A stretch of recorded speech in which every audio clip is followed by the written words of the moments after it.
I search thrift stores, Goodwills, garage sales, and more for possible treasures. Then I decide whether to purchase or pass. Watch what I do and decide for yourself. Would you buy it? Alright, so here's our haul video. We did some community garage sales. We were out for probably almost 5 hours actually, from about 7 till noon. And we spent a good amount of money. Hopefully we'll make a good amount. We got some really cool things. One thing we got was an Xbox 360. We did get a bag full of stuff with it. So a couple games, a couple controllers, the power supply. And we paid 25 bucks for that. So this box we got for free. We were at, it was really late in the day, and we saw the box, and we asked the person if they had the Mac, the Classic 2. They didn't. Speak and spell. It actually does work. Spell coming. So, what was that spelled? Kami? Coming. Doesn't that sound like Kami? Coming. Let's see. C-O-M-M-I-E. Wrong. Try again. Coming. Mommy? So, this is 1978 technology. Why?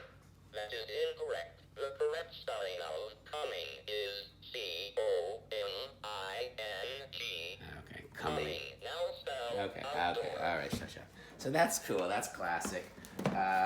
We got, actually this was in box, I've already played with this. This is a Etch-a-Sketch animator. I had already, all right, so that's enough of that. This is, Justin, talk about it as you film it. So this we got last weekend actually. I got it for free. It's a computer case. You can see like there's the ports and obviously like where you put the motherboard and all that stuff. We got it for free, and it's not like a closed one. It's kind of like open. There's this panel and then there's a glass panel. I have a computer with kind of just a generic like HP case, and so I might try moving that to that this case. So we got this. I bought it because it was $4 for a bunch of matches. RC, Salem, get 1,000 stamps for $2.50. But the other things that were in here that were amazing or kind of amazing is this, it's a little knife. And I'm pretty sure it's got to be from like either Korea or Vietnam. It's about Officers Open Mess in Thailand. But then look at that, a 1924 silver dollar. Obviously it's a little beat up, but I think it's worth a good 25, 30 bucks. And the other crazy thing is the tin itself. It's from Tom Sturgis Pretzel, which is a local Reading, Pennsylvania company. Somebody sold one like this with squirrels on it for $49. So the matches are not worth much. They were fun, but they're probably worth the least. Even though I paid $4 ostensibly for the matches, the other stuff is worth it.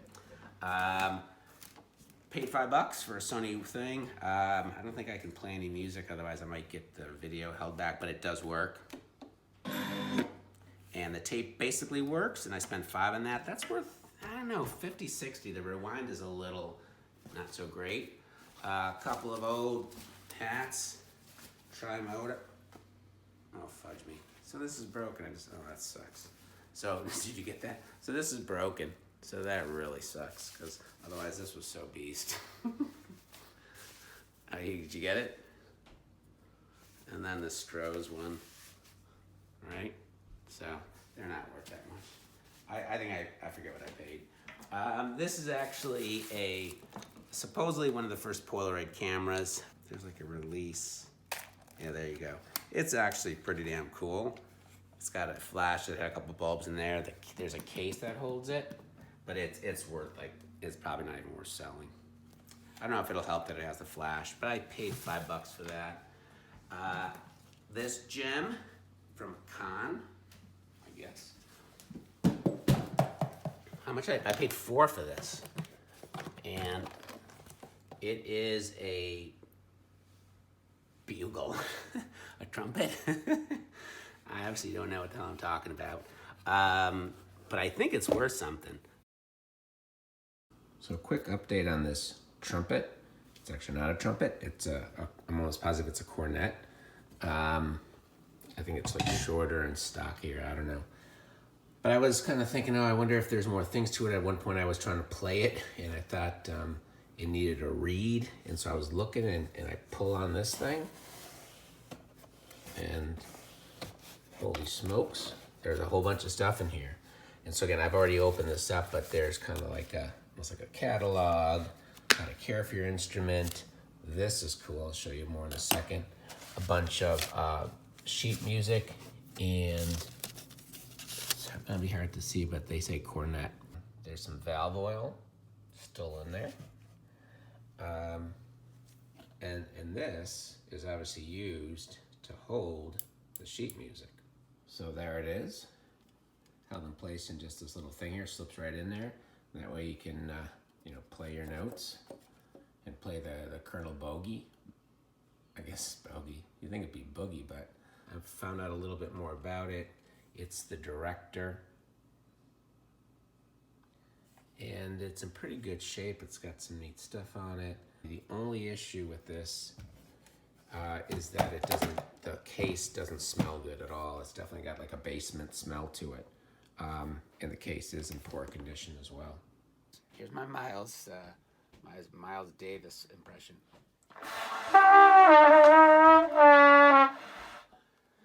Pretty good, right? I think Miles Davis did not actually play the cornet, and obviously I do not either. Some books I got sucked into. How long did I spend looking at the books, Justin? Forever. My son was like up and down the street. Look at these Polish things, though. Look at those things. Those are who would not spend like $1,000 for those? Some sweet Masters of the Universe books, like 25 cents each. That's worth something. Mad, Ziggy, no, whatever. This I got for the cover. I'm gonna cut the cover off and put it up. I just think it's, Joe and Frank, on death's doorstep. That's bad news. I thought it was funny. I was looking this up on eBay and I saw they updated the cover and they got rid of the flames. I guess the kids were too scared of, poor Joe and Frank on death's doorstep, so they had to soften it a little bit. I had this as a kid. It's not worth squat. I always thought the girl was cute. Popular Mechanics shop notes. And I didn't get this at the time, but they stink. Let's see. It's fun to be a Polak. I think I can say that because I am Polish. They came from Poland. I got those from my dad. Future Shock. Catechism in Polish. And a Berk thing. And some other religious thing. I don't know what the hell I was doing. From those same people, I got these things, which as a kid, I had one small batch of these stamps, and they're so you can see it's a mammoth. These are dinosaur ones, right? And so I found these, and these are unopened. Yeah, I think so. Well, whatever. But they're new in the package, and so I was so excited, and I went to pay for these. They were at the same place as this, and the woman said, "Oh, did you see the stamp album?" And I didn't even know it came with the stamp album, but she showed me the stamp album. And one of them, this one is unused. This one may or may not be full because all the stamps are coming out. They were glued in. So I was so excited about that. I mean, and it seems like it could be worth something. I'm not sure what I'm gonna do with it. I paid, I don't know, I forget, for this whole kind of thing, $5 or $6. I forget. This was super awesome. At one of our first garage sales, they were just kind of opening up for the day, and I'm like, "Oh, do you have any old video games?" And he says, "Well, we have an old Pong." What he brought up was not a Pong, but an RCA Studio II. And what's crazy about this is actually a cartridge-based game. So here's Blackjack. So you can see it's actually a cartridge that plugs in here. So I haven't tested this yet. I will test it. And it's got the directions, and it's got the original box. So it could be worth somewhere like $100 or so. It does have the power supply, and it does have the thing that kind of connects. So I thought that was, and the directions too are in here. So I thought that was pretty damn cool. I'm excited to try that.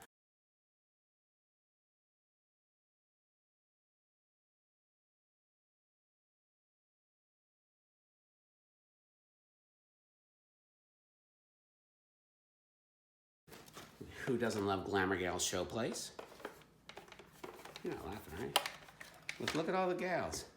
And so then you put them in here, and it revolves, and on the outside, you get treated to a Glamour Gal fashion thing. So I paid 10 for it. The woman said, oh, it's worth a lot more, but who's gonna pay more at garage sales? She wasn't too happy. It's hard to tell what it's worth. I think I should at least get 30 or so. Some have gone for as much as 100 or so, but it's like I don't have any clue about the dolls. Bunch of Duplos. I paid 4 for these. Should be worth it because of the animals. So that's cool. There were these little things in there with them, and they have a name on it, Meowies or some crappy weird thing like that. Meow Me. Who doesn't need a Gibbs stereo reverberator? Can you get that? And again, it's supposedly, you hook up the reverb, and I think it hooked up under the dash of the car, and would give you extra cool sound. So I paid, I think, 5 for that. I meant to say, I paid 10 for this. I was looking at some of this stuff online, and somebody sold a reverberating unit that I think is for either a guitar or something for like $195.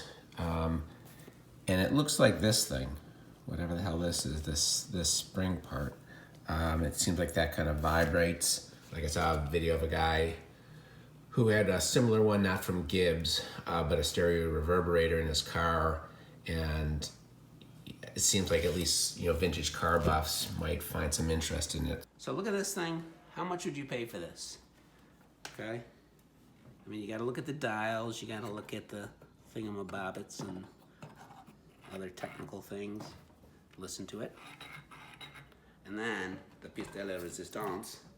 Take a look inside. Look at those. Look at those tubes. Look at these things. Look at those things. So I am an engineer by trade, as you can tell. No, I'm not, obviously. I went back and forth. I think the guy wanted 50. He wanted 40. I was trying to get it for 20. And then he said 30 is the lowest he would go. It's apparently a kit. And it looks like it because it's a really solid box. But so it's apparently a kit, but I couldn't figure out who it's from. I thought maybe it was Heathkit, but it really doesn't seem to be. I didn't want to walk away without buying it. It's hard to know. We looked at some of the tubes, and theoretically some of the tubes by themselves are worth a decent amount of money. They have a great RCA logo on them. It's hard to see. But I mean, it was just so freaking cool. So I paid 30. Justin, was that a good deal? We'll see. It'll be hard to ship, though. It would be hard to ship. It was a bad idea. So why don't you talk about the our deal with all those records? So I guess before the records, 2 other things I got besides records were these headphones. The brand is Koss, which I had heard before. Like, I actually have another pair of Koss headphones. They're like fairly cheap, and I think they're like old, but I think I got them for like $1, so I figured it was just interesting to try them out. They're the K6LC. I don't know if you can get that at all, but and also obviously, as you can see, they have individual volumes, which is a technology very prevalent on modern day headphones, definitely. That's not true, is it? No. Okay. No. It is. It's cool though. It's cool, but there's definitely a reason why it's not popular. Why? Because it's kind of weird. I don't know. It seems to mess up the sounds. But so I originally tried them out, and the left was working fine, but the right, I couldn't really hear anything. So what I did was, luckily the connector here is just a screw thing, so I unscrewed it. And there was like some stuff on, I forget, one of these. Like corrosion, right? A little bit. So we managed to like scrape it off, and no, they seem to be working more or less fine. They definitely don't sound great, so I may end up just selling them, and they're not worth a ton. Maybe I'll get like 15, 20 or something, but hopefully I can make my buck back. And it was interesting to try them out.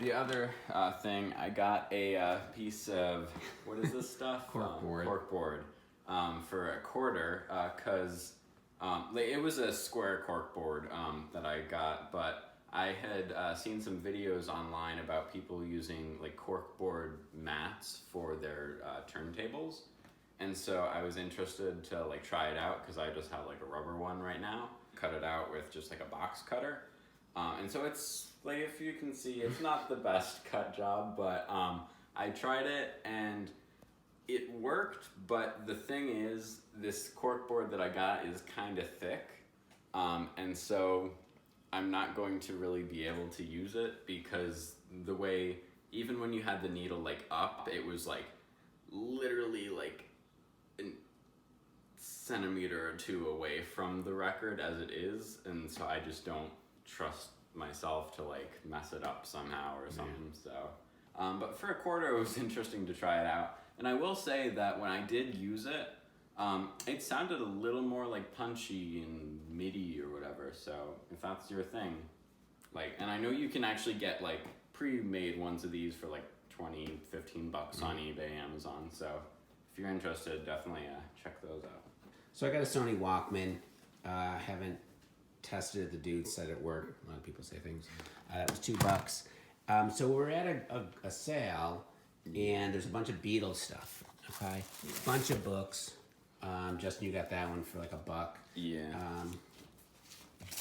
And so tell about how we found the magazines and the whole the thing with it. So I think like we noticed the magazines, and I think the first thing we did was ask. There was a lady out there like manning the yard sale or whatever. We asked her like about Beatles records and stuff because, you know, if they have this stuff, you figure they might have it.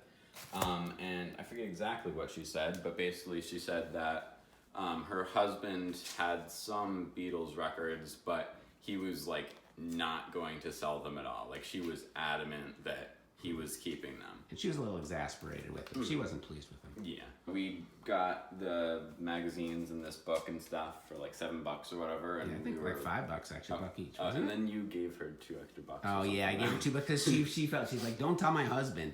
And so I'm like, well, if I give her $7, maybe her husband won't be so upset. And so then we just kind of went on our way to other garage sales or whatever. And a little while later, we were coming back the same way because our car was near there or whatever. And we were passing that garage sale again. And you asked, like, we saw the husband. So we saw the guy, right? And so I think you asked, should we like go ask him about the Beatles record? What did you say? I said no. What did I say? Yeah, let's just do it. Actually, I said no at first, took another 10 feet, and turned around and said, oh, what the hell? And? And we actually got a few records. We kind of went crazy a little bit. Yeah, we did. It was not a smart buy, actually. So, Blue Album, like, the cover is fine, but the records are quite scratched up. The guy said he used them hard, and he's not joking. Yeah. Mm-hmm. And the Red Album. I did listen to the Blue Album, though, and, like, it's listenable. It's not amazing. There's a lot of like pops and stuff, but nothing like huge where you can't listen to it. So I think I'll end up keeping the Blue Album to complete my blue, red, and white album collection. Yeah, you got the white album, yeah. And then we got the Steely Dan Can't Buy a Thrill, which I just listened to. We got the Kinks Greatest Hits, also fairly used. And this one, actually, I looked it up. It's not worth like anything. No, seriously. Yeah. This one. Man. Yeah. This is a David Bowie, still in the plastic wraps. Open. But... Yeah. But like, so the cover is in basically new condition, except for like maybe some, and it's a little bent and stuff, but it's pretty good. Yeah. And the record, I think, for that one is also... Beat. Yeah, I don't know how well you'll be able to... You get a sense of it. It's dirty, first of all. But you can't really see the scuffs and stuff. But it's been played. Some of these we bought to sell, basically to cover our costs, so we don't feel so guilty. He had a bunch of CCR. So this is one of them. Like, I pulled out the CCR. I'm not sure why I pulled it out. And looking back, that might not have been the smartest choice. Because, like, I like Creedence Clearwater Revival, but for the used albums, like, I won't... Like, there's actually one that I was just playing this morning, and that one's pretty good, so that's good. Okay. But I think the majority of them are fairly used, so... Okay. We went a little overboard. We were having a conversation with this dude and, like, talking and, like... I don't know, you kind of get sucked in and you felt like you had to walk away, not, yeah, I don't know. Yeah. You buy something. So another CCR. Yeah, this one does not, right? Yeah, this one does not have a record in it. Oh yeah, I know. So It somehow has, yeah, the slate. yeah, that's which is actually kind of cool. Like an artwork. yeah, That's that pretty is cool. actually. But no albums. Okay. And the same for the Edgar, Yeah. right? Yeah. Cover only. Yeah. I don't even remember pulling that out. That's the weird Yeah. thing. I don't know if it did get it just stuck has a or generic, something like so- that. Yeah. Yeah, This this one's sweet. This is pretty cool. This is Yeah, Zeppelin bunch of 3. Zeps. So the cover's in good condition. Are we gonna sell this, or did you want to keep this? I'm gonna at least listen to Okay, it. yeah. Yeah, it's got. Yeah, it's got this. Does that come out? The thing is that be careful. It Yeah, rotates in there. Oh, okay. Yeah, I don't know about pulling it. Yeah, it's on a certain. It's on a Okay, yeah. thing, so you do not pull it out. Okay, and it seems to be kind of. Yeah, I'm not gonna mess Yeah, with it. okay. But yeah, it's got definitely some scratches Yeah. on it. Yeah, and we already have Zeppelin 4, so we really Yeah. got that one to buy. Also, Oh, we like, got Zeppelin 2, so Yeah, we 2, did. 3, and 4. yeah. Oh, that's actually. I mean, so that was fun. Like finding Yeah. Zeppelin was fun. I guess. And those should be worth something. Yeah. So hopefully we'll Yeah. at least like cover our costs Yeah. or whatever. Yeah. This is you. I don't know. Again, whatever the hell. It was sometimes you just buy something because it's interesting. Mountain Nantucket Sleigh Ride, Humble Pie, Tucky Buzzard, and again sometimes like yeah. Oh, another Zeppelin. I forgot. Holy crap, we did really good with the Zeppelins. I think this is Zeppelin 1. We ended up buying 15 records. The guy really wouldn't give us a price. He's like, how much? And we finally said, oh, what about, like $3 each, 45, and I think he wanted 50, and so we paid 50. If we sell the Ziggy Stardust and a couple more, and again, like I said, make back some of that and feel a little bit less guilty, that'll be probably a good thing. Guy before that had some records in his garage, and so we were looking through them. And I noticed Hot Rocks for $8. He had like a bunch of doubles, and he said like he didn't even know that he had that in there. So I was just happy that he got it out because I've been looking for this, so this will definitely be good, and it is in very good condition. So I got this tripod. It is a Bogan Manfrotto. So I know Manfrotto's a name, and it is a heavy tripod. It is in relatively good condition. Also, the head is like some kind of fluid head, or like I don't know if it's called a fluid head, but it is very like nice and free moving. Yeah, smooth moving and stuff. So that's good. I can definitely use that for something. The only thing is, it seems like every time I get a tripod at a garage sale, there's some kind of problem with it. And so for this one of the legs is held on by like this thing. And I paid $2 for it. There's a story with that. So the guy wanted, I think, 5. So I asked 3 because you can never just go with what they ask for. You always got to bargain down. And he said sure. So I went to grab my wallet and get $3, and I realized that I only had $2, or like either a 20 or a 10 or something. So I asked if he had change, and he did not. So eventually he just said, just give me the $2. So it felt kind of bad, but oh well. It wasn't on purpose, yeah. Yeah. So I mean, it was a good take. I mean, there's some really good stuff in there, some really fun stuff, and we should make our money times whatever. So I'll probably put an update in the comments as stuff sells and let you know what sells or if we don't sell stuff. But again, long day, super fun day, and thanks for watching. Mm-hmm.